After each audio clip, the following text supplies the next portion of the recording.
libre de nos chaînes, nous marchons vers toi.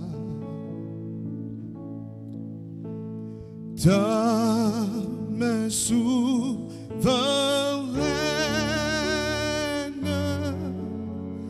affermit nos pas. Armée de lumière,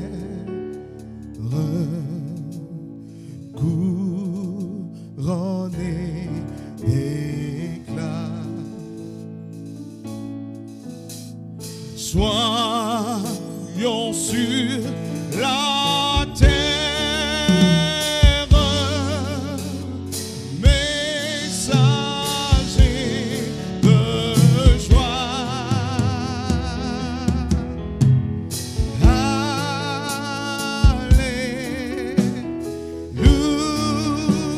Alléluia, que ton règne vienne.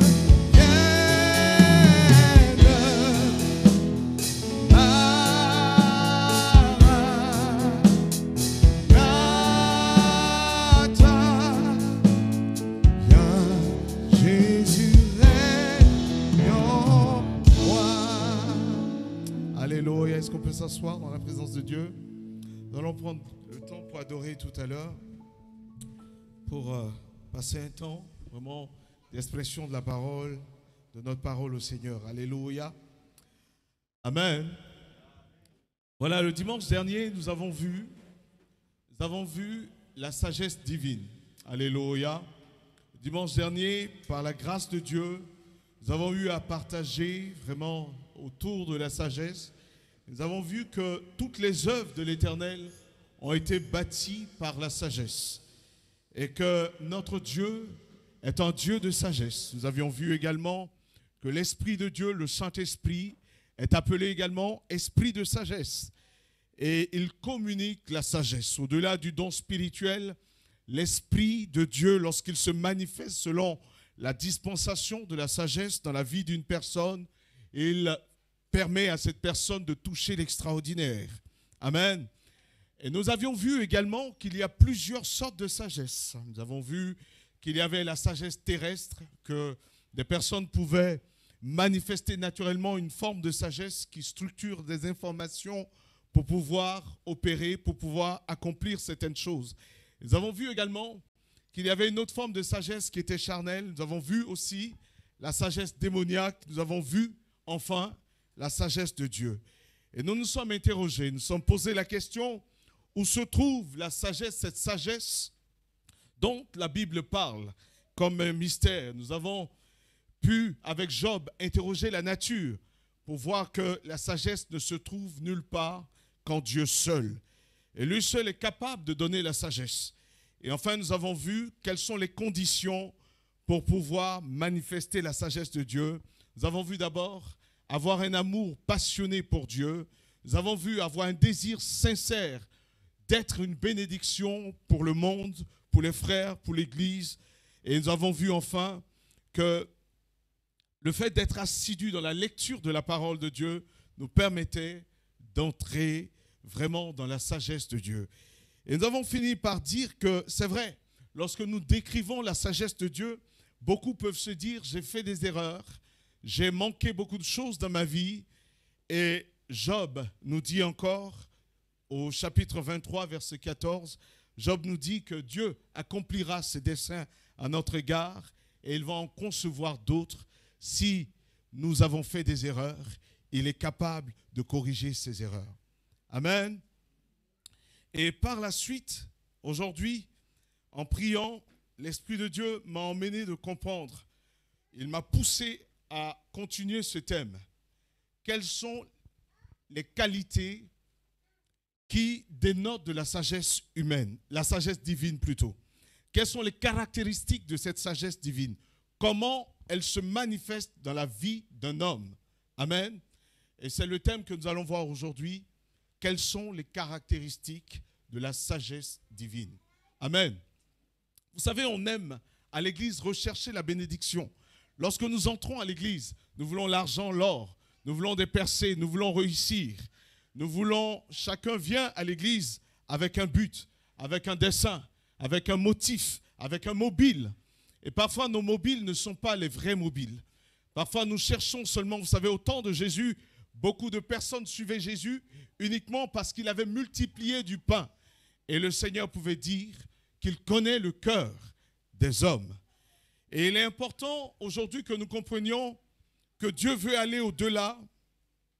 Dieu veut aller au-delà de ses biens matériels pour pouvoir nous donner une sagesse permanente, une sagesse qui nous donne de manifester ses qualités et d'être pour le monde entier la main de Dieu, le prolongement de la main de Dieu. Amen.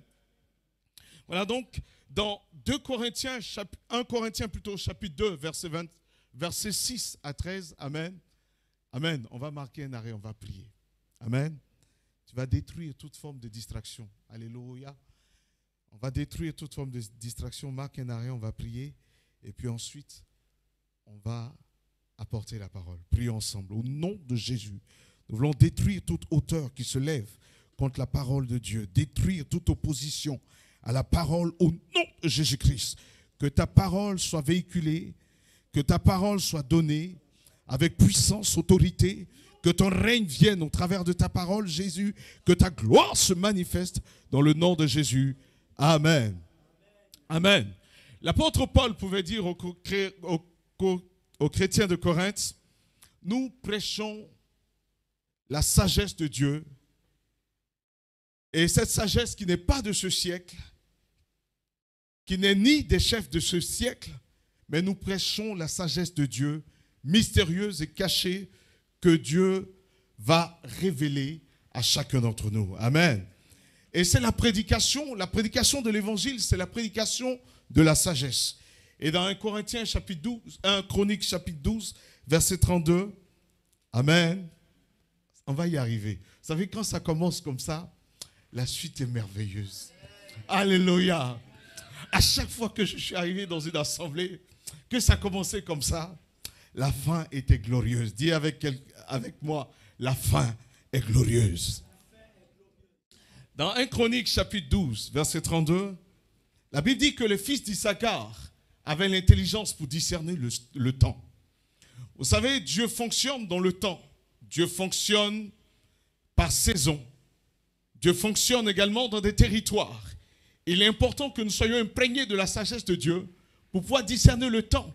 Et même savoir avec qui tu dois marcher, tu as besoin de la sagesse de Dieu. Tout le monde n'est pas appelé à marcher avec toi. Pour faire le choix, des choix dans ta vie, tu as besoin d'être imprégné de la sagesse de Dieu. La sagesse de Dieu nous aide à gagner du temps. Nous aide également à accomplir pleinement le plan pour lequel Dieu nous appelle sur la terre. Amen. Et cette sagesse a des caractéristiques. Comment est-ce qu'on peut reconnaître cette sagesse-là? Amen. Et c'est l'apôtre Jacques qui va nous donner les éléments pour reconnaître la sagesse de Dieu. Jacques chapitre 3, verset 17. Jacques chapitre 3, verset 17. La sagesse d'en haut est premièrement pure, ensuite pacifique, modérée, conciliante, pleine de miséricorde et de bons fruits, exempt de duplicité et d'hypocrisie. Amen. Donc Jacques enseigne et essaie d'instruire les chrétiens d'alors sur la sagesse. Il donne d'abord la définition de la sagesse en la différenciant de la sagesse humaine, ce que nous avons vu le dimanche dernier. Mais là, il va donner les qualités de cette sagesse, les caractéristiques de cette sagesse. Et la première caractéristique, il dit que la sagesse de Dieu est premièrement. Vous voyez, il y a une gradation, on va voir une évolution. Amen. Il dit la première chose qui distingue la sagesse de Dieu des autres sagesses, c'est que cette sagesse est d'abord pure. Il mentionne donc la pureté comme étant le premier signe, le premier critère fondamental de toute sagesse. La pureté n'est pas l'expression extérieure, ce n'est pas le fait d'avoir des vêtements blancs ou des vêtements purs, propres. Mais c'est une expression intérieure de ce que Dieu a accompli dans nos cœurs. Amen. Dieu examine nos cœurs avant de regarder nos mains. Dieu examine nos cœurs avant de voir ce que nous faisons, comment nous agissons. Bien plus, Dieu se soucie beaucoup plus de nos cœurs, de nos pensées, que de nos actes, de ce que nous pouvons poser comme actes. Il est possible d'avoir de bonnes œuvres. Il est possible de dire de belles paroles.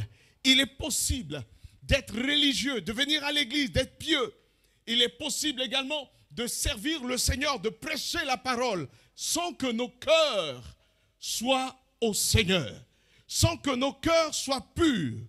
Nous pouvons prêcher l'évangile, nourrir les affamés, donner aux pauvres, visiter les prisonniers avec des motifs égoïstes pour attirer l'attention sur nous et pour attirer l'applaudissement des hommes et les louanges des hommes autour de nous.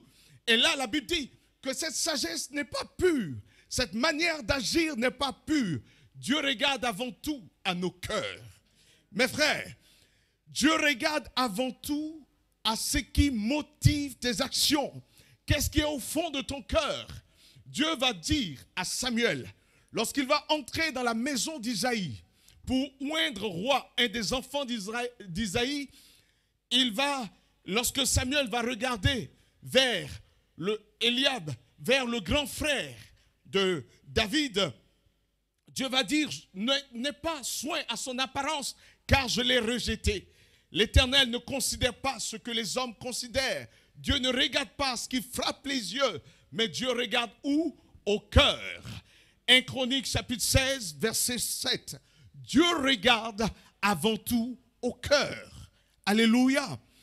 Jésus dit dans Matthieu chapitre 5, verset 8, heureux ceux qui ont le cœur pur, car ils verront Dieu. Il est impossible de voir Dieu si nos cœurs ne sont pas purs, si nos motivations ne sont pas pures, si dans nos cœurs il y a de la colère, il y a de l'amertume, il y a de la rancune, de la rancœur, nous ne pouvons pas voir Dieu. La première chose, le premier lieu où Dieu veut régner, c'est d'abord dans nos cœurs, mon frère, ma soeur. C'est d'abord dans ton cœur. Si ton cœur est impur, tes activités sont entachées. Ton service est entaché. Dieu s'intéresse beaucoup plus à l'état de nos cœurs qu'à nos bonnes actions. Nous voyons ce principe traverser la Bible depuis l'Ancien Testament jusqu'au Nouveau Testament. Le psalmiste David va écrire dans le psaume 24, verset 3 au verset 5, le psalmiste écrit, il dit, qui pourra monter à la montagne de l'Éternel, qui se lèvera dans son lieu saint, celui qui a la main innocente et celui qui a le cœur pur, dit la parole du Seigneur. Ce matin, le Seigneur m'envoie te dire quelles sont tes motivations, quel est l'état de ton cœur. La sagesse de Dieu est premièrement pure. Sans la pureté, nous ne pouvons plaire à Dieu. La Bible dit, sans la sanctification, il est impossible. Il est impossible de plaire à Dieu. Il est impossible de voir Dieu. Ton cœur doit être pur. Heureux les débonnaires. Heureux ceux qui ont le cœur pur, car ils verront Dieu. Alléluia. Alléluia. Jésus dira dans Matthieu chapitre 15 verset 19, c'est du cœur que viennent les mauvaises pensées. C'est du cœur que viennent les meurtres, l'adultère, que viennent l'impudicité, les vols, les faux témoignages, les calomnies. Viennent du cœur, mon frère, ma soeur. Et Salomon, dans Proverbes chapitre 4, verset 23, va donc nous exhorter à garder nos cœurs plus que toute autre chose, car de lui viennent les sources de la vie, confirmant ce que Jésus-Christ, la parole de Dieu, déclare, c'est du cœur que viennent toutes choses. Mon frère, ma soeur, les dons n'aiment pas Dieu.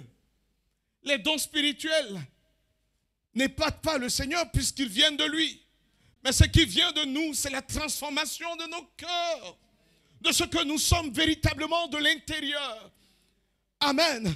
Cela a plus de valeur que ce que les hommes peuvent voir Aujourd'hui, chacun veut être influenceur. Chacun veut avoir une chaîne TikTok, Instagram. Chacun veut donner le reflet. Et aujourd'hui, nous sommes dans un bal masqué. Chacun essaie de paraître sur son bonjour.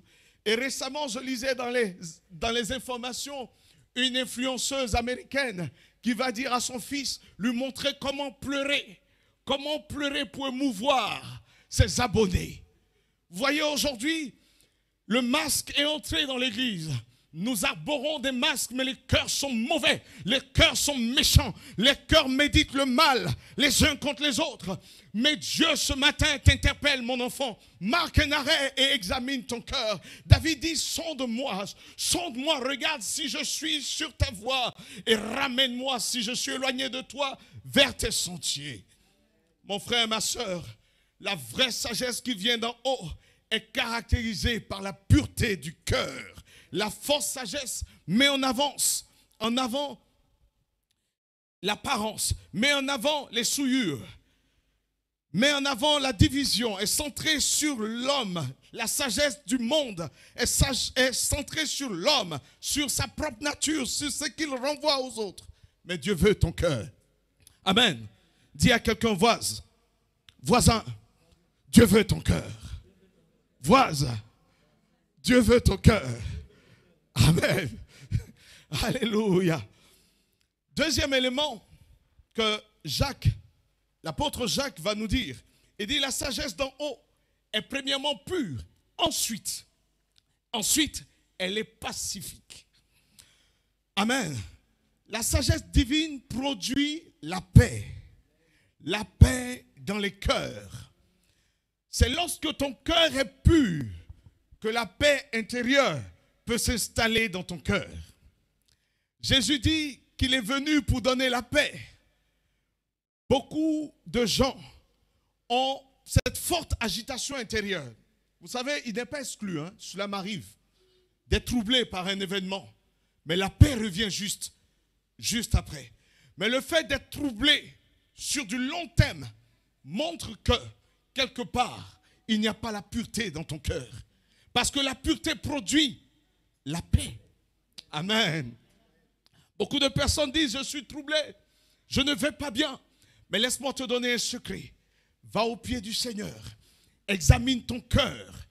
Examine, dis Seigneur. Vous savez, moi je préfère que le Seigneur pointe du doigt les mauvaises choses de mon cœur sur terre et que j'ai la vie éternelle que de faire semblant, le pasteur choc, le pasteur cool, oui, wesh mes frères. Et puis finalement, je vais m'asseoir sur le dernier modèle de cuisinière à gaz dans l'enfer.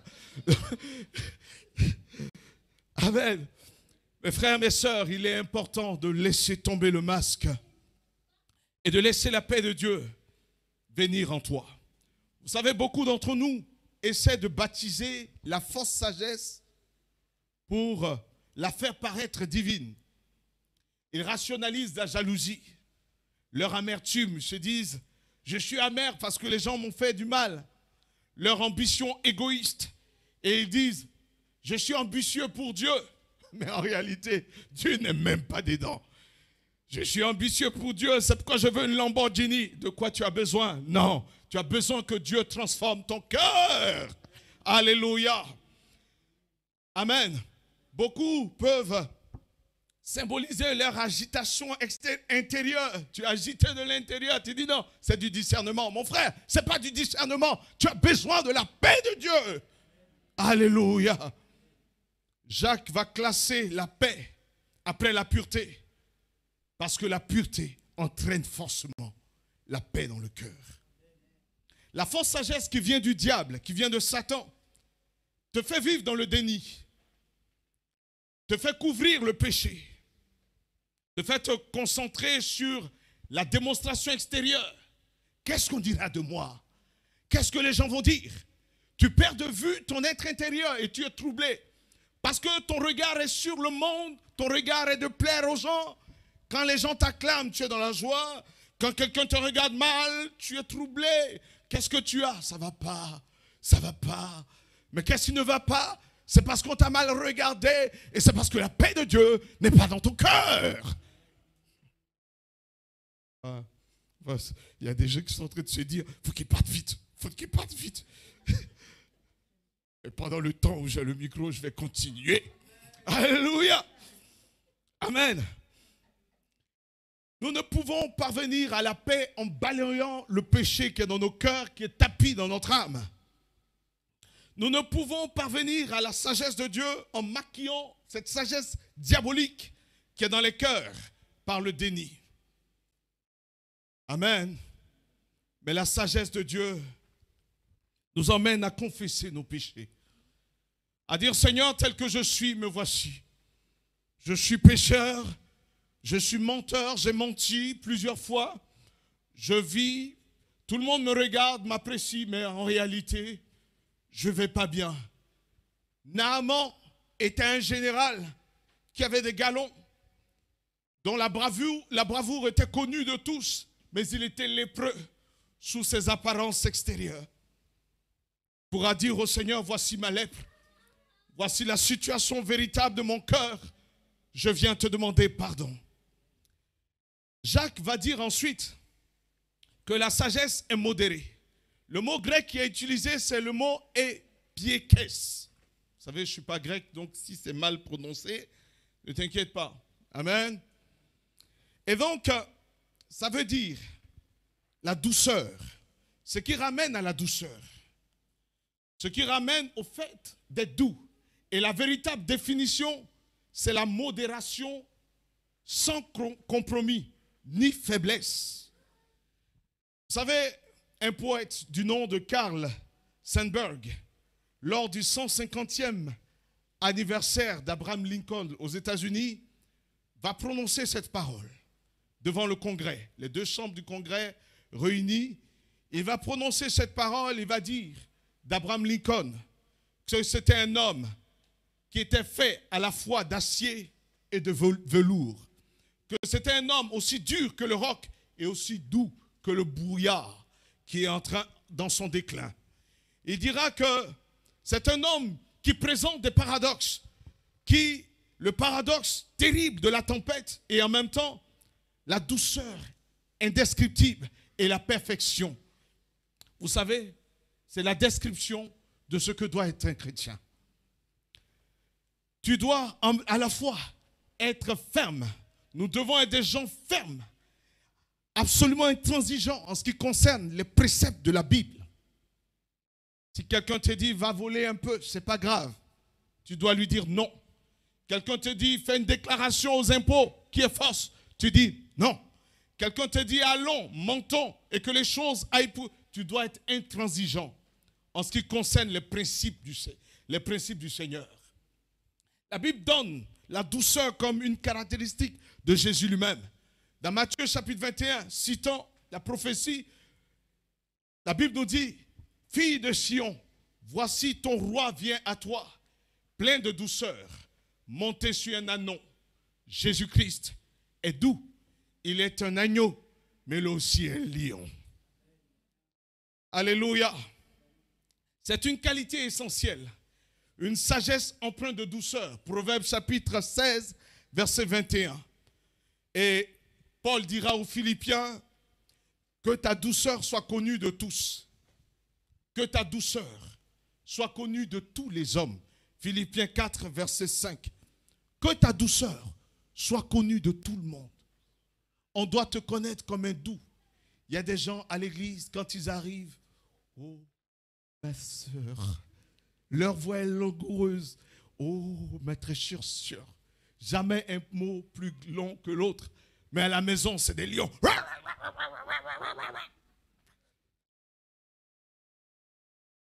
Alléluia. Amen. Si tu n'es pas d'accord, tu es d'accord, je prêche. Alléluia. Amen. L'apôtre Jacques nous dit que la sagesse de Dieu est conciliante. Et c'est le mot epeites, qui veut dire obéissant, docile, accommodant. Obéissant et docile. Beaucoup de personnes couvrent la rébellion par le fait qu'ils aiment la vérité. Mais la sagesse qui vient de Dieu est d'abord docile. La Bible dit dans Ésaïe chapitre 1, verset 9, si vous avez de la bonne volonté, si vous êtes docile, vous mangerez les meilleurs fruits du pays. Vous savez, le mot docile vient du mot peito. Peito qui veut dire persuader, gagner par des mots. La sagesse d'en haut est d'abord docile. Elle est fondée sur l'obéissance aux autorités. Elle est fondée également sur la malléabilité à l'Esprit de Dieu. Il faudrait que tu sois disponible pour que l'Esprit de Dieu, vous imaginez sur Philippe, que Dieu voulait enlever pour aller voir l'eunuque éthiopien, dire au Seigneur, Seigneur, excuse-moi, j'ai peut-être un petit moment, je dois lire la Bible, c'est l'heure de la lecture de la Bible. Le Seigneur dit, va parler à l'eunuque éthiopien. Il dit, non, je fléchis les genoux, j'ai 1 heure de prière par jour. C'est parfois la religion qui nous empêche d'être dociles entre les mains du Seigneur. Amen. La sagesse charnelle produit tout à fait le contraire de la docilité. Et la sagesse charnelle a pour source la jalousie, l'ambition égoïste et rend les hommes durs, têtus, cyniques. Personne ne te parle, déraisonnable. Et la sagesse de Dieu te permet d'être agréable à Dieu et agréable à l'Église. La sagesse mondaine vient du diable. Et beaucoup de personnes essaient de rationaliser cette sagesse mondaine. Des gens te diront, j'ai pris quelques phrases, je suis têtu. Je ne suis pas têtu, mais tu me dis que je suis têtu, je ne suis pas têtu, mais j'ai juste de fortes convictions. Je ne suis pas raisonnable, j'ai juste des normes élevées. J'aime que les choses soient bien faites. Si ce n'est pas bien fait, je casse tout. Il est important que nous cherchions la conciliation. Chercher à trouver, à concilier, à par des mots, essayer d'incliner, parler au pasteur. Vous savez, il y a un jeune qui est passé chez moi cette semaine et qui est venu et nous avons eu un échange. Mais j'ai été béni par la sagesse de ce jeune. Comment il a emmené ses suggestions pour la progression de l'Église. Moi-même, je me suis retrouvé dedans sans même savoir. J'étais à fond avec lui. Mais il est venu tout doucement, avec la sagesse. Et le Saint-Esprit me dit, tu vois, c'est là la sagesse. La sagesse qui vient d'en haut. Regarde ce jeune homme. Il est jeune d'âge. Mais regarde comment il est en train de t'instruire. Alléluia. La Bible dit dans Jacques chapitre 1, verset 19, mes frères, sachez-le, bien-aimés, que tout homme soit prompt à écouter, lent à parler et lent à la colère. Elle est conciliante, elle parle peu. Elle essaie, la sagesse de Dieu cherche à savoir comment emmener les choses pour que les gens comprennent. Jacques continue pour dire que si la sagesse, d'abord, il avait dit qu'elle est pure. Donc par la pureté, tu parviens à la paix intérieure. Par la paix intérieure, tu parviens à la douceur. Par la douceur, tu vas parvenir à la recherche de la conciliation. La douceur se manifeste par la recherche de la conciliation. Tu prends le temps d'accompagner les gens. Vous savez, j'avais un collaborateur que je voulais renvoyer. J'avais tout préparé, tout le dossier, le certificat de... Parce que je ne le trouvais pas obéissant. Quand je lui donnais un ordre, il rajoute un autre. Et arrivé un moment, je dis, Seigneur, je suis fatigué là. Je lui ai fait son certificat de travail. Charnel. Alléluia. J'ai dit à ma femme, je le renvoie tout de suite. Et puis pendant que j'étais là, le Seigneur commence à me parler de la sagesse. Et le Seigneur me dit, écoute, être sage, c'est être conciliant. Tu es tellement orgueilleux que tu ne supportes pas les faiblesses des autres. J'ai fléchi les genoux. J'ai demandé pardon au Seigneur. Le Seigneur me dit, tu le restaures et tu le prends sous ton aile. J'ai dit, Seigneur, j'obéis. J'ai dit à ma femme, mea culpa, je ne veux pas avoir de problème avec le Seigneur. Je l'ai restauré. Le même jour, je dis, tu es mon petit frère. Je t'aime, je t'apprécie. Je vais travailler avec toi. Alléluia. Alléluia. La sagesse divine s'appuie sur la miséricorde. Jacques nous dit, elle est pleine de miséricorde. La sagesse d'en haut, elle t'amène. Qu'est-ce que la miséricorde? Il y a deux éléments qui ressortent de la miséricorde. D'abord, l'esprit du pardon envers ceux qui t'ont offensé et qui t'ont fait tort. Et deuxièmement, tu es disposé à apporter ton aide de façon pratique pour aider ceux qui sont dans le besoin. Deux choses. Le pardon et l'aide que tu peux apporter aux autres.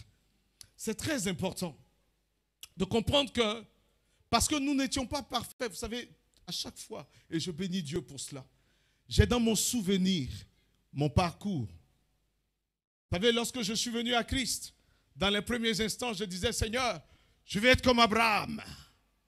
Et j'ai vu qu'Abraham était trop parfait pour moi. J'ai essayé de diminuer. Je vais être comme Jacob, mais je n'ai pas pu. Je vais être comme David, mais j'ai vu que c'était trop différent. Je vais être comme Joseph. J'ai vu que j'étais un peu plus colérique que Joseph.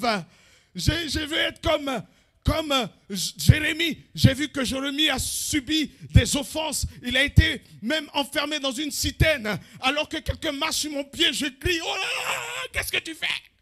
Et j'ai dit, non, Seigneur, je ne suis pas comme Jérémie. J'ai cherché, je dis, je serai comme Pierre. Il est fougueux. Mais j'ai vu que Pierre est mieux que moi. Après, j'ai dit, non, je veux être comme je suis. Et je veux me laisser transformer par le Seigneur. Alléluia. Je veux me laisser transformer parce que mon histoire est unique. Alléluia. Et Dieu me rappelle toujours que je ne suis pas parfait et que j'ai besoin d'aider les autres, de soutenir les autres. Le Seigneur dit dans Luc chapitre 6, verset 36, soyez miséricordieux, comme votre Père est miséricordieux. La miséricorde est contre la nature humaine.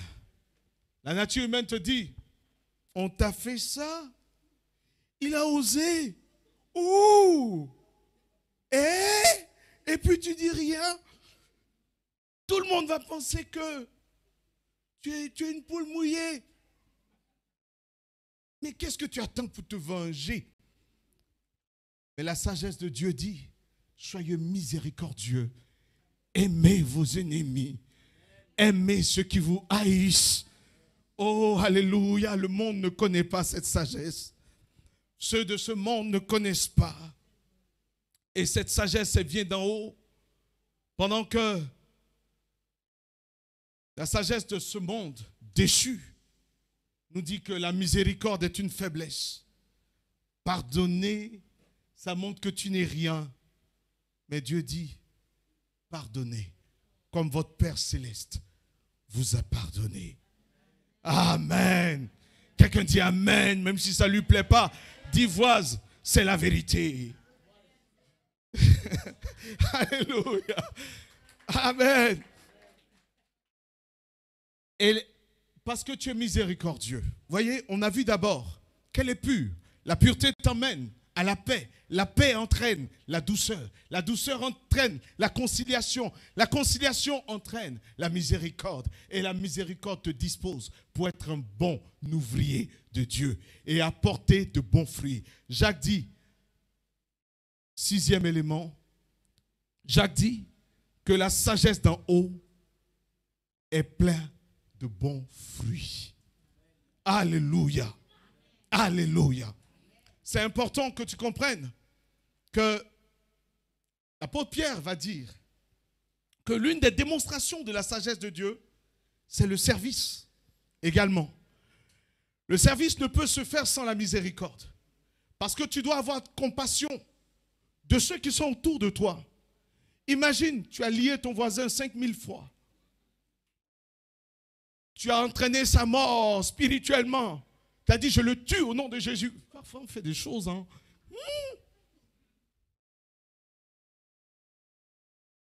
Et Dieu te dit, sans miséricorde, tu ne peux gagner cet homme. Et la miséricorde te prédispose à être un bon ouvrier. Vous savez, il est temps de servir Dieu.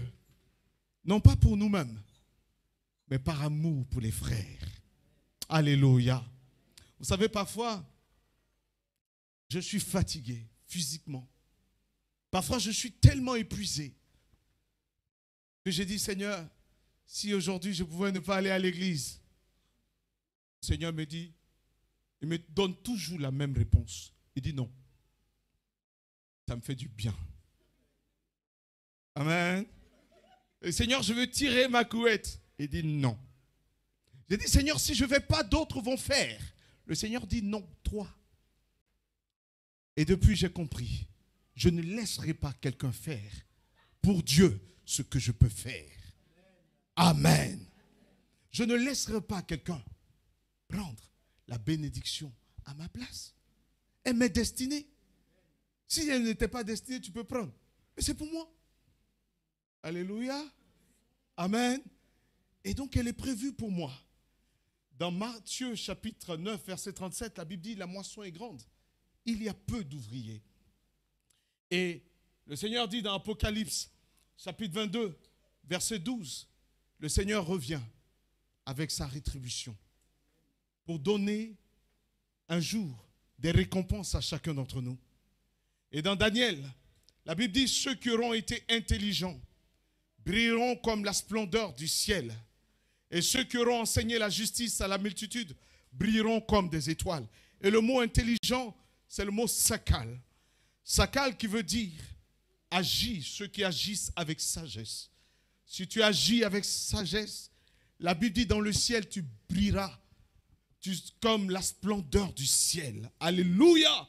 Ça dit, toi seul, tu seras splendide comme le ciel lui-même. Amen. Et vous savez pourquoi les gens ne servent pas Dieu? C'est parce que tout ce qu'on a cité là n'est pas dans leur cœur. Vous savez, on a eu tellement de raisons d'abandonner le ministère, Pasteur Lucas, n'est-ce pas? On a eu tellement de raisons. Vous savez, tu reviens du travail, tu arrives à l'église, tu sers Dieu, parfois il y a des épreuves.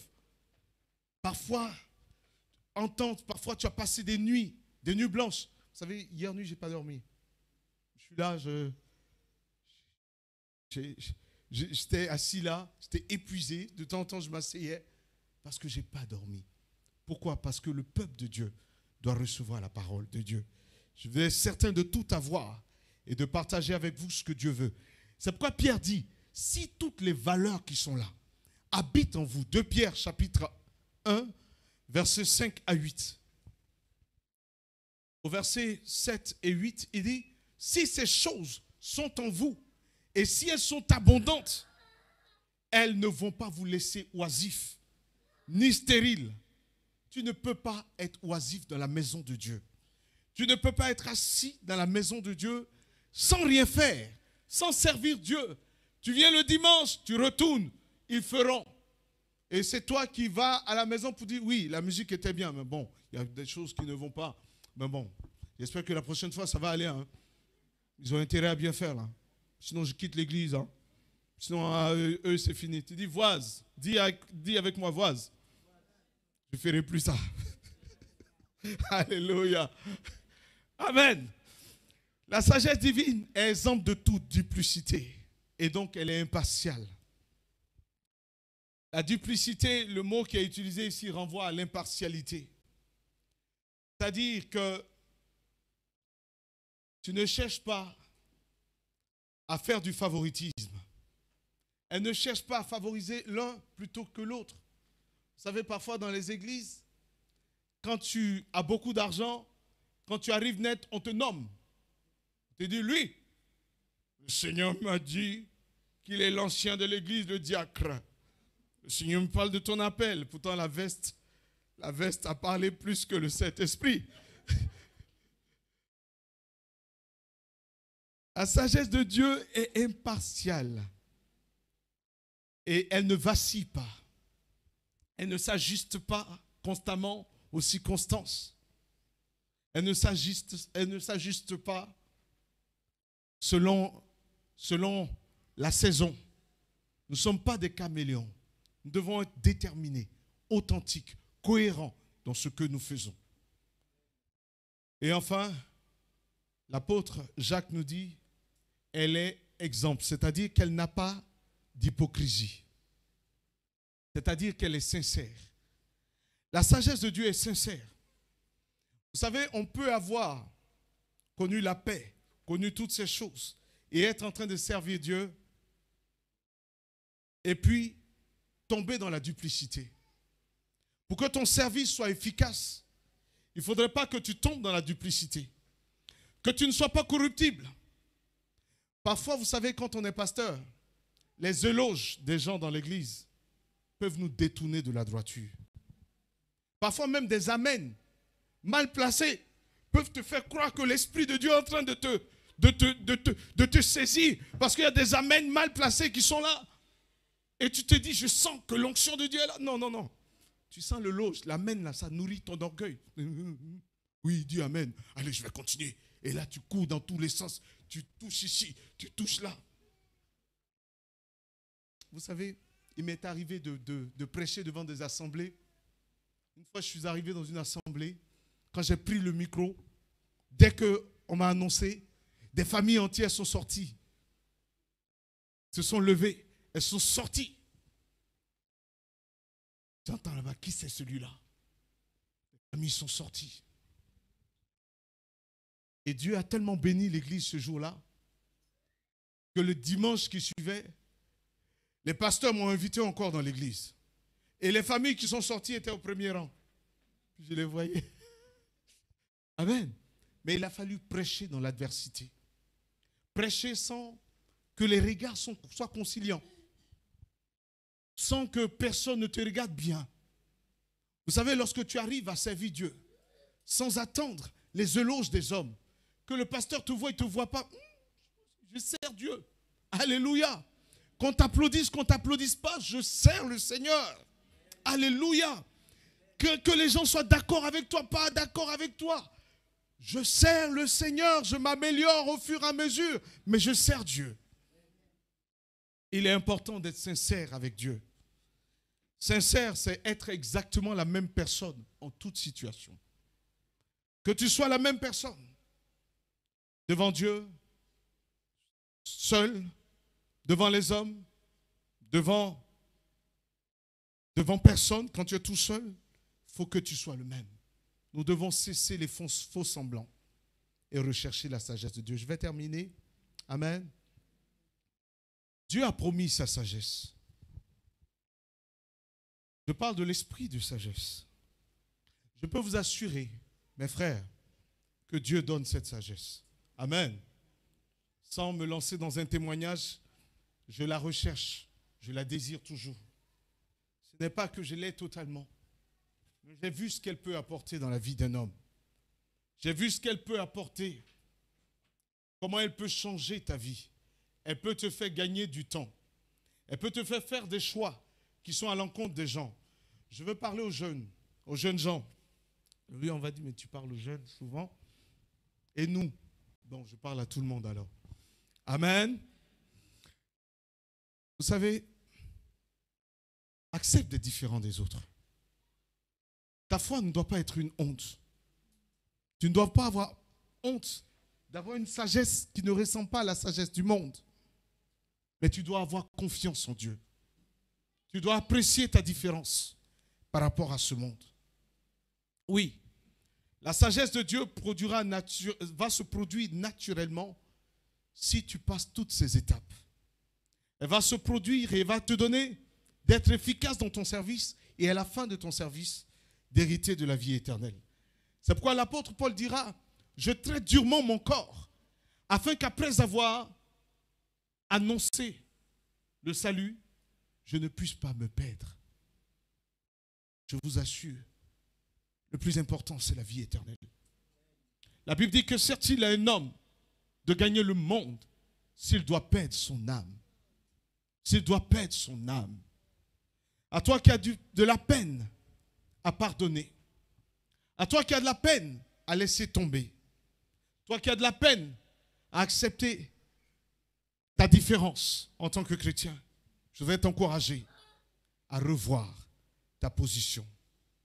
Jacques va conclure au verset 18 du chapitre 3 Jacques chapitre 3, verset 18, il dit « Et la moisson de justice est semée en paix par ceux qui font la paix. » Alléluia. La moisson de la justice. Cette moisson de la justice, c'est d'elle que l'apôtre Paul parle. En disant, j'ai combattu le bon combat. La couronne m'est réservée.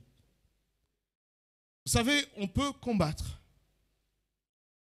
Mais si nous ne nous examinons pas, nous pouvons perdre beaucoup de choses en chemin. Et nous pouvons avoir tout fait et se retrouver devant le Seigneur qui dira, arrière de moi, je ne t'ai point connu.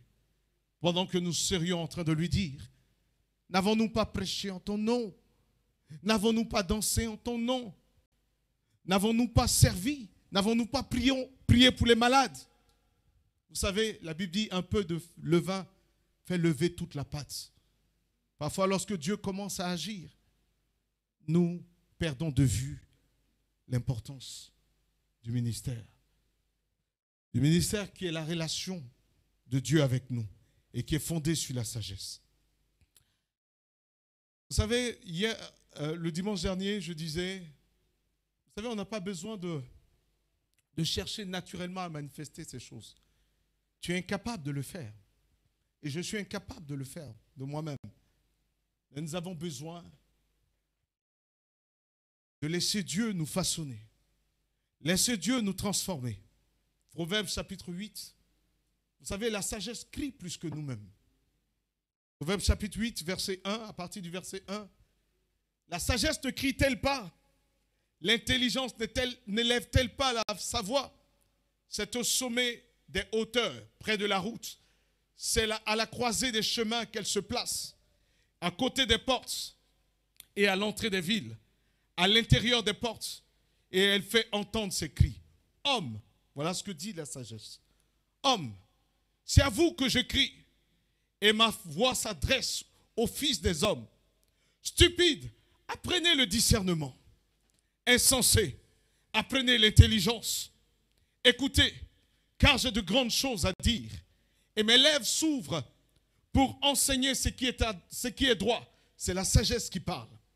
Car ma bouche proclame la vérité, et mes lèvres ont en horreur le mensonge. Toutes les paroles de ma bouche sont justes. Elles n'ont rien de faux ni de détourné. Tous sont clairs pour celui qui est intelligent. Vous faites le lien entre ce passage et Jacques chapitre 3. Et droite pour ceux qui ont trouvé la science. Préférez mes instructions à l'argent, à la science, à l'or le plus précieux. Nous devons désirer la sagesse plus que toute autre chose. La sagesse de Dieu. Priez en disant, Seigneur, donne-moi ta sagesse. Dans le livre de Job que nous avons lu, Job chapitre 23, que nous avons lu la dernière fois, Job disait, parlant de la sagesse, Job nous parlait de l'importance de la sagesse, de son caractère précieux. Et au verset 11 de Proverbe chapitre 8, la Bible dit, la sagesse vaut mieux que les perles. Elle a plus de valeur que les objets de prix. Moi, la sagesse, j'ai pour demeure le discernement. Amen. Nous avons besoin, plus que jamais dans ce monde, de marcher par le discernement. Alléluia. Nous avons besoin de discerner. Vous savez, une fois, la Bible dit exercez l'hospitalité. Ouvrez vos maisons pour accueillir des gens. Une fois, ma femme m'appelle, elle me dit, mon mari, j'ai une amie de longue date qui a traversé la mer, qui a passé l'Espagne et qui arrive en France. Elle n'a personne. Accueillons-la. J'ai dit, chérie, je vais prier. Je vais prier. Plus je me suis mis à prier, l'Esprit de Dieu me dit, n'ouvre pas ta porte. Pourtant, chez moi, il y a une chambre spéciale pour accueillir les frères et les sœurs. Il y a une chambre qui est dédiée à ça. Et j'ai dit à ma femme, non. Elle appelle ma femme. Elle dit à ma femme, j'ai besoin, si tu ne le fais pas, je suis fichu. Mais l'Esprit de Dieu me dit, non, n'accepte pas. Car elle emmènera la destruction dans ta maison si tu acceptes. Je dis, Seigneur, mais elle est dehors. Arrivé un moment où je vais accepter, mais l'Esprit de Dieu me dit, non, refuse. Et on a refusé. Elle a été accueillie par des familles. Pas manqué de me traiter de faux pasteur parce que je n'ai pas ouvert ma porte. Vous savez, parfois, il faut assumer. Il faut assumer tes choix. Il faut être prêt à assumer ce que l'Esprit de Dieu te dit. Marcher selon l'Esprit nous emmène à discerner, à connaître les hommes, non pas selon la sagesse humaine, selon la vue, le regard, mais selon la pensée de Dieu. Et quelque temps plus tard, destruction dans cette famille, divorce, dispute, destruction complète. Cette famille a implosé en un rien de temps. Et attention avec qui tu marches. La Bible dit, la sagesse dit, moi, j'ai pour demeure le discernement. Tout le monde n'est pas emmené à marcher avec toi. Amen. Cherche la face de Dieu. Exerce l'hospitalité. Parce que c'est ce que la parole dit. Mais tu dois savoir qui tu dois accueillir, avec qui tu dois marcher. La sagesse dit, je possède la science de la réflexion. Parfois, nous allons chercher dans les vertus cartésiennes pour trouver des solutions à nos problèmes.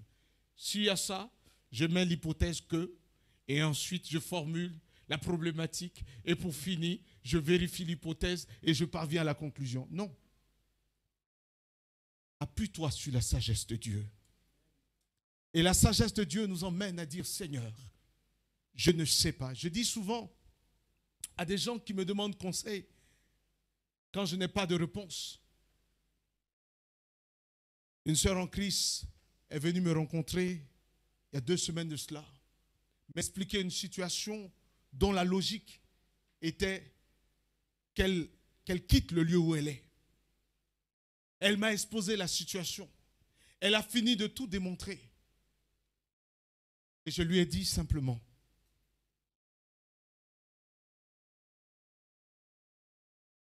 tout le monde t'interroge, tout le monde vient prendre conseil auprès de toi. Je lui ai dit, je n'ai pas de réponse. Ne pas avoir de réponse est également une conclusion. Pourquoi tu as besoin de donner des réponses à tout? Parfois, l'urgence, la pression nous emmène à prendre des décisions qui sont mauvaises. Quand tu n'as pas de réponse, je n'ai pas de réponse. Job a dit, si tu n'as rien à dire, tais-toi. Et lorsque je suis sorti de là et que j'arpentais les escaliers, l'Esprit de Dieu m'a donné la réponse. Et l'Esprit de Dieu m'a dit, retourne-toi, va lui donner la réponse. Et quand je lui ai donné la réponse, je lui ai dit, voici ce que l'Esprit met à mon cœur. Voilà la réponse. Mets-la en pratique. Elle a mis en pratique. Aujourd'hui, elle est épanouie. Elle m'a appelé encore pour me dire, je suis dans la joie. Je te remercie. J'ai dit, remercie celui qui est là-haut. L'esprit de sagesse. La sagesse dit, le conseil et le succès m'appartiennent. Verset 14. Le conseil et le succès appartiennent à la sagesse de Dieu. Tu veux réussir, tu veux aller loin. Ne laisse pas la tyrannie de l'urgence t'emmener à prendre de mauvaises décisions. Le Seigneur a dit, vous entendrez une voix vous disant, marchez, faites ceci, faites cela. C'est une promesse de la nouvelle alliance. Dieu a promis de nous orienter, de nous guider. Quand tu n'as pas de réponse, tais-toi. Jacques dira, ainsi que tout homme, sois lent à parler, prompt à écouter. Prompt à écouter. Vous savez, parfois, certains de mes collaborateurs viennent avec des multiplicités de questions. Et puis ils viennent, ils les posent. Et puis quand ils les posent, ils attendent, ils me regardent. J'ai dit, écoutez, on va conclure cette réunion. Je n'ai pas de réponse. Je n'ai pas de réponse. Quand j'en aurai, je vais vous donner. Je n'en ai pas. Et puis on me regarde. J'en ai pas. Et quand j'en ai, quand je prie que le Seigneur me donne, je donne la réponse. Parfois, cette réponse, elle est systématique. Parce que le Seigneur dit aussi, ne vous inquiétez pas de ce que vous direz. À l'instant même, cela viendra dans votre cœur. Comment discerner la sagesse de Dieu? Elle est pacifique. Elle produit dans ton cœur une paix. Alléluia. Une paix profonde. Une paix profonde. Ne décidez pas en urgence. Récemment, j'ai pris une décision en urgence. C'était une catastrophe. Une catastrophe. J'ai dû repartir vers le Seigneur pour dire, pardonne-moi, Seigneur. J'ai motivé la décision par l'urgence, mais les dégâts étaient déjà faits. Perdu plusieurs millions. Cette mauvaise décision. Vous savez, c'est très important de consulter Dieu. Tout commence. Il dit, j'aime ceux qui m'aiment. Verset 17. Proverbe chapitre 8, verset 17. La sagesse dit, si tu m'aimes, je t'aime. C'est-à-dire, si au fond de toi, tu te dis, j'ai besoin d'elle, sans elle, j'aime Sabine. Pourquoi les billets d'avion crépitent? Même si c'est douloureux. Alléluia. Quand tu aimes, tu approches, tu cherches, tu la cherches. Alléluia. Amen. Et lorsque tu aimes la sagesse, Dieu te donne la sagesse. Si tu aimes la sagesse de Dieu, la sagesse t'aimera. Et il dit, ceux qui me cherchent me trouvent. Avec moi sont la richesse et la gloire. Tu cherches la richesse et la gloire. Et la Bible dit les biens durables et la justice. Parce qu'il y a des biens éphémères que la sagesse de ce monde peuvent te donner d'acquérir. Mais la sagesse de Dieu te donne des biens durables. Amen. Il dit, par moi gouvernent les chefs. Par moi gouvernent les chefs. Au verset 19, il dit, mon fruit est meilleur que l'or pur, et mon produit est préférable à de l'argent. Tu peux avoir de l'argent et être malheureux. Avoir des gains et être le plus malheureux. La sagesse de Dieu te rend épanoui, te rend joyeux. Il dit, je marche dans le chemin de la justice, verset 20, au milieu des sentiers de la droiture. La sagesse de Dieu te conduit dans la droiture. Vous savez, parfois, tu prends une décision parce qu'elle est mauvaise. Elle t'entraîne dans le mensonge. Parce que le mensonge est né, le mensonge t'entraîne dans un autre mensonge pour couvrir le premier mensonge. Et puis après, dans la compromission totale et dans une vie empruntée. C'est ainsi qu'un homme s'est fait passer pendant 20 ans pour un médecin. C'est une histoire vraie. Il se déroule au début des années 90 en Suisse, faisant croire qu'il travaillait dans les institutions internationales. Et cet homme-là va pendant 20 années mentir à sa famille. Et pour couvrir son mensonge, il va tuer. Il va commettre un meurtre. Et enfin, se donner la mort. Vous savez, maintenant, sois ce que tu es. Sois sincère devant Dieu. Répands-toi si tu es loin de la voie de Dieu. Reviens au Seigneur. Dis voise. Dis à quelqu'un voise. Aime la sagesse. Dis mon voise. Moi je suis dans la sagesse. Amen. Amen. Son fruit, je termine. Il dit, l'Éternel m'a créé la première de toutes ses œuvres, avant ses œuvres les plus anciennes. Et cette même sagesse dira dans Jean chapitre 8, dira avant qu'Abraham ne fût, je suis. Qui est la sagesse? C'est Jésus-Christ de Nazareth, le Messie, le Seigneur des Seigneurs, l'étoile brillante du matin, le mystère caché de tous les âges, la sagesse infiniment variée de Dieu. C'est en lui que réside la sagesse véritable. Il est la sagesse de Dieu révélée dans les derniers jours. Et comme la répétition est pédagogique, Jacques nous montre comment avoir cette sagesse. 1. Reconnaître que nous ne l'avons pas. 2. Manifester le besoin auprès de Dieu. La Bible dit, si quelqu'un d'entre vous manque de sagesse, qu'il demande à Dieu. Je manque de sagesse. J'ai besoin de Dieu. Seigneur, donne-moi ta sagesse. Et la Bible dit, celui qui me cherche me trouve. Et la Bible dit, quand tu le demandes, demande-le avec foi, sans douter, car celui qui doute est comme le flot de la mer. Vous savez, une fois, j'ai demandé au Seigneur, par rapport à une situation, aide-moi à choisir. Vous savez, je ne pose plus de questions, je ne m'embrouille plus, je ne suis plus dans l'inquiétude. Oh, comment je vais faire? Tu as déjà donné au Seigneur. Ne te torture plus l'esprit. Sois convaincu avec foi que Dieu va te faire connaître le chemin. Vous savez, ces enseignements-là n'ont pas de prix. Alléluia. Ce que je suis en train de vous enseigner là n'a pas de prix. N'a pas de prix. Je disais au pasteur Lucas, c'est 2 ans que j'ai mis pour écrire cet enseignement. 2 années. 2 années à méditer. Et je pense que je vais continuer toute ma vie sur cet enseignement-là. Jacques conclut par dire, quand tu as eu la foi que Dieu va te donner cette sagesse, attends-toi à ce que Dieu te la donne. Simplement. Simplement. La Bible dit, il donne tout ça, tout, simplement.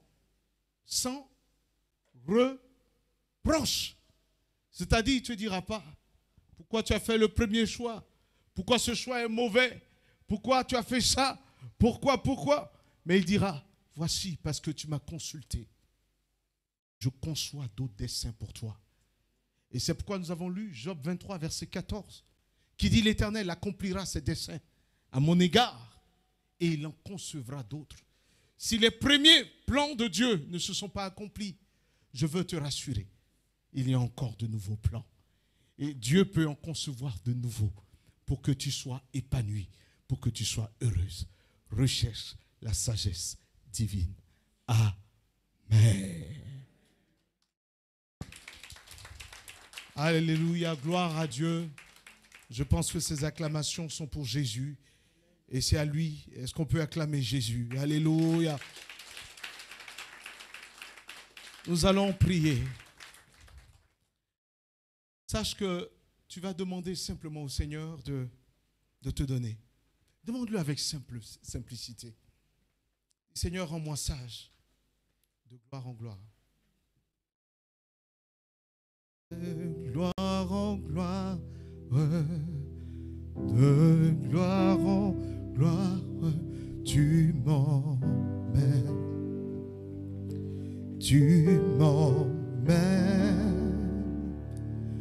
dans les profondeurs de ta sainteté, tu m'emmènes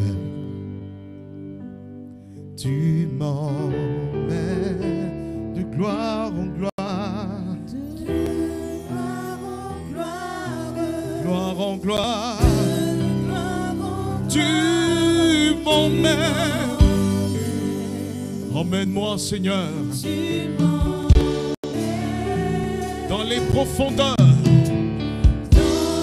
Dis-le avec moi, mon frère, ma soeur, pendant que tu es en train de chanter ce son. Tu m'emmènes dans les profondeurs de ta sainteté. Tu m'emmènes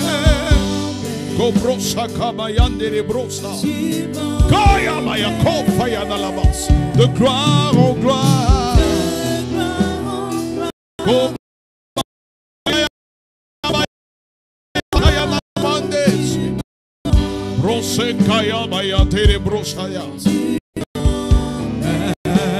Personne n'est comme toi. Personne n'est comme tu es Dieu 3 fois saint. Oh, personne n'est comme toi. Personne n'est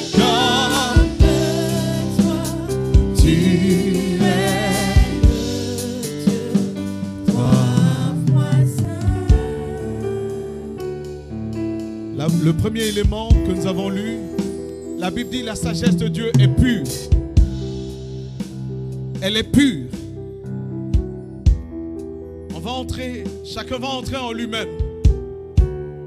Le premier pas, la première chose qui nous sépare de la sagesse de Dieu, c'est le péché. Nous allons nous approcher de Dieu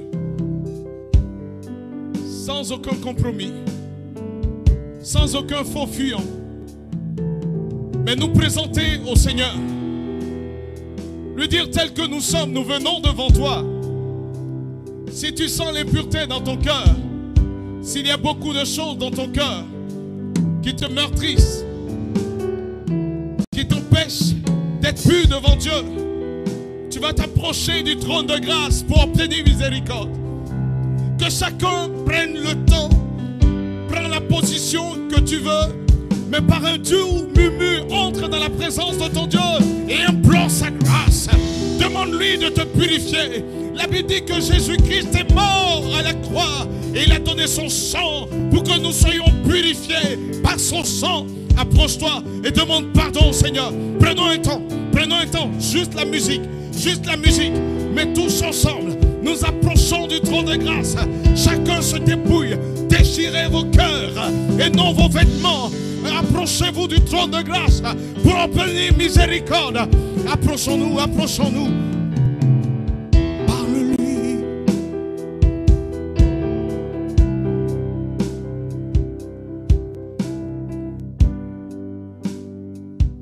Parle-lui.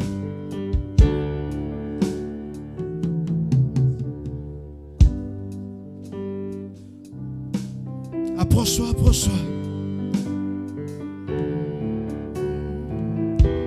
Mon cœur a tant vacillé. Je viens à toi, mon Seigneur. Je t'implore, oh, prends pitié, car je suis très loin de toi. Mon cœur a tant vacillé. Je viens à toi, mon Seigneur. Je t'implore, oh, prends pitié, car je suis très loin de toi. Approche-toi, déchire ton cœur. Mais tu ne dois pas retourner comme tu es entré. Répands-toi devant son trône. Il dit, si vos péchés sont comme le cramoisi, je vous rendrai blanc comme neige. Mon cœur a tant vacillé. Je viens à toi, mon Seigneur.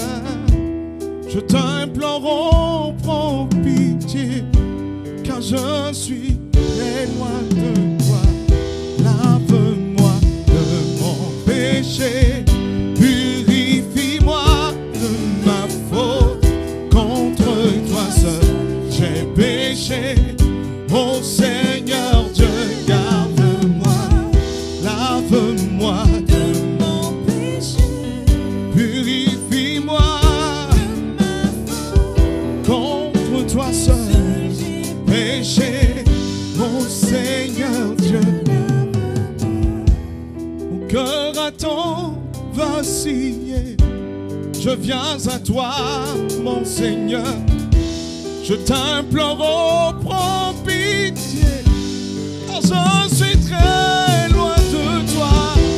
Je t'implore, oh, prends pitié, car je suis très loin de toi. Approche-toi, parle-lui.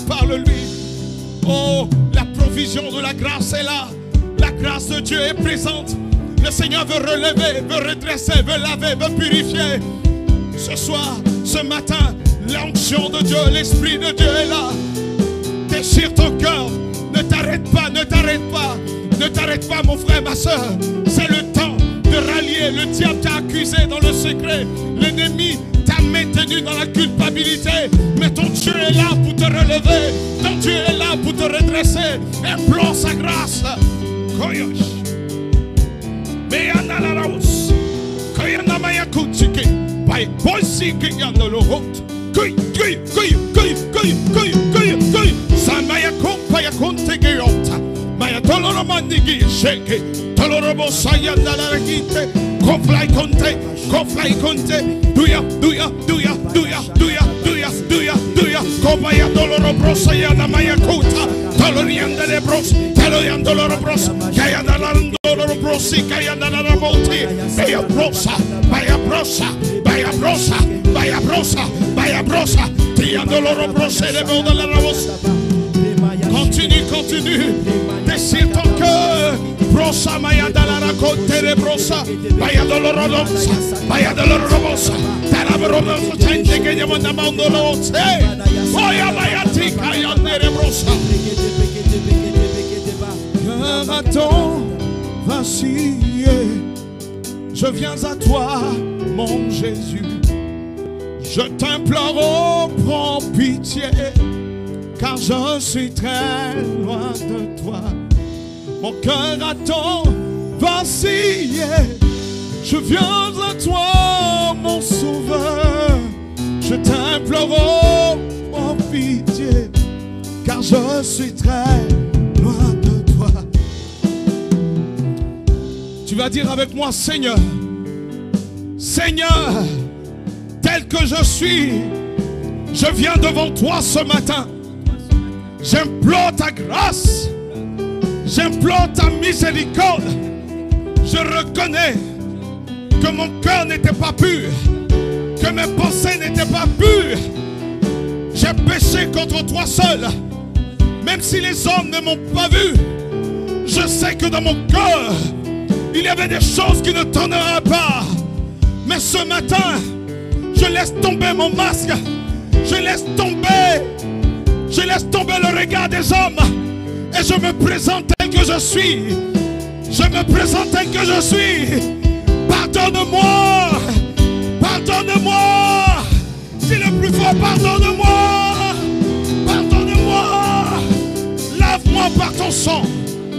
Lave-moi par ton sang. Lave mon cœur. Lave mon cœur. Siège dans mon cœur, Jésus. Siège dans mon cœur, Jésus. Guéris mon âme. Guéris mon âme. Guéris mon âme. Goyasa. Goyasa. Goyabrosa. Ta culpabilité est enlevée. Ta faute est ôtée. Le Saint-Esprit est en train de te remplir maintenant. Goyamaya dolorosa. Lève la main, quelque chose est en train de se passer dans la salle. Ne te laisse pas distraire. Quelque chose. L'onction de l'Esprit de Dieu est à l'œuvre. Goyamaya dolorosa. Kayandere broche de monta. Kayamaya dolorosa dolorosa. Kayamaya. Kayamayaga. Kayamayaga. Kayamayaga. Kayamayaga. Songo bayandoloria. Songo bayandoloria. L'onction qui brise le joug est en train de descendre. L'onction qui brise le joug est en train de se manifester. Des hommes et des femmes sont en train d'être libérés du péché, sont en train d'être libérés. Les cœurs sont libérés. L'amertume est en train de partir. Au nom de Jésus. Au nom de Jésus. Au nom de Jésus. Goya. Déclare avec moi. Au nom de Jésus-Christ. Au nom de Jésus. Au nom de Jésus-Christ. Je reçois la paix de Dieu. Je reçois la paix de Dieu. Je reçois la paix de Dieu. Je reçois la joie de Dieu. Je reçois la joie de Dieu. Le tumulte s'en va. Le tumulte s'en va.